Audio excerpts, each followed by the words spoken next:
بہت سارے دوستوں کو دیکھا ہے کہ ان ایام میں وہ جان بوجھ کر اہل بیت اطہار کے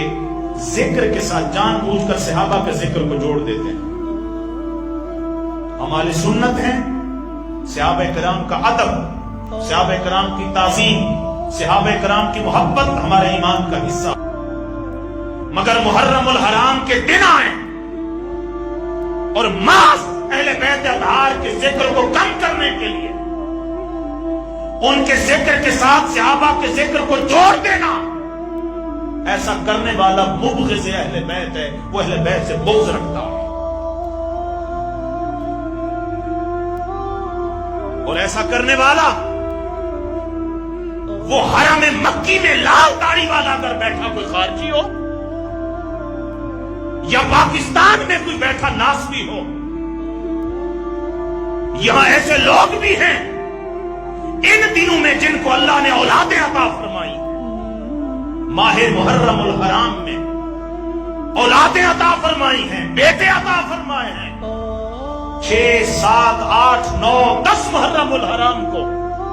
ان کے پہلے فتوے جاری ہوئے کہ ان ایام میں شادیاں کرو، کوئی مسئلہ نہیں ہے. یہ سارا کچھ بغض اہل بیت پر تھا. پھر دوسرے سال اللہ نے بیٹا عطا فرمایا. اگر ان ایام میں بیٹا ملا ہے تو اہل بیت اطہار سے محبت کا تقاضا تھا کہ بیٹوں کا نام حسنین کریمین کے نام پر رکھا جاتا. مگر جان بوجھ کر مصطفیٰ کی اہل بیت پر نام نہیں رکھا گیا، حسنین کریمین کے نام پر نام نہیں رکھا گیا. جان بوجھ کر ان لوگوں کے نام پر نام رکھا گیا جن لوگوں نے ممبروں پر مولا کائنات کو گالیاں دی، جنہوں نے مولا کائنات کو شہید کروایا، جنہوں نے امام حسن مجتبی کو زہر دیا، جنہوں نے اہل بیت اطہار سے محبت کرنے والوں کی آنکھیں نکالی، جنہوں نے محض امام نسائی کو اس وجہ سے شہید کیا کہ امام نسائی نے مولا کائنات علی المرتضیٰ کی عظمت میں حدیثیں اکٹھی کی تھی. لہذا ان ایام میں بیٹے پیدا ہوں، بیٹوں کے نام حسنین کریمین پر نہ رکھنا، یہ ایام آئے حسنین کریمین کا ذکر نہ کرنا اور ان کے ذکر کے ساتھ صحابہ کے ذکر کو جوڑ دینا، یہ سارا عمل دلالت کرتا ہے کہ دل میں بغض اہل بیت بھرا ہوا ہے. اور میرے آقا نے فرمایا من ابغضنا اہل البیت حضرت اللہ یوم القیامت یہودیہ. آپ کے چچا حضرت عباس فرماتے ہیں حضور کی بارگاہ میں آ کر عرض کی، یا رسول اللہ، کچھ لوگ ہیں جب آپس میں ملتے ہیں تو اس طریقے سے بازو کھول کر چہرے ہنسی میں مبتلا کر کے ایک دوسرے کے ساتھ ملتے ہیں، لیکن آقا جب آپ کے خاندان والوں کو دیکھتے ہیں، آپ کے گھر والوں کو دیکھتے ہیں تو سینے میں گھٹن آ جاتی ہے، چہروں سے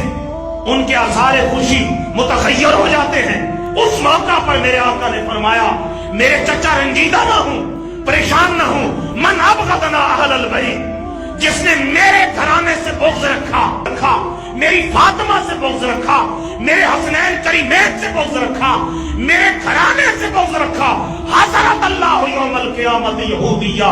وہ خوش نہ ہو کہ اس کا خاتمہ اسلام پر ہوگا، نہیں، فرمایا اس کا خاتمہ یہودیت پر ہوگا، وہ یہودی ہو کے مرے گا بدبخت. آگے بات واضح فرما دی، فرمایا ان ساما وصلا، وہ نمازیں پڑھتا ہو، وہ روزے رکھتا ہو، وہ بیت اللہ کا حج کرتا ہو، وہ راتوں کو اٹھ اٹھ کر شب بیداریاں کرتا ہو، قرآن کی تلاوتیں کرتا ہو، ان ساما وصلا، سارے نیک اعمال کرتا ہو، وَهُوَ مُبْغِضٌ لِأَهْلِ بَيْتِ مُحَمَّدٍ دَخَلَ النَّارِ، یہ سارے نیک کام کر کے اگر میری آل سے، میرے گھرانے سے بغض رکھتا ہے، فرمایا جنت نہیں جائے گا، بدبخت دوزخ میں جائے گا. کیوں؟ اس لیے کہ جنت کا مالک میں مصطفیٰ ہوں، جنت کا مالک میں مصطفیٰ ہوں، اور اس جنت کی ملکیت میں نے مردوں کا سردار علی کو بنایا ہے، جنتی عورتوں کا سردار بیٹی فاطمہ کو بنایا ہے، اور جنتی جوانوں کا سردار میں نے حسنین کریمین کو بنایا ہے.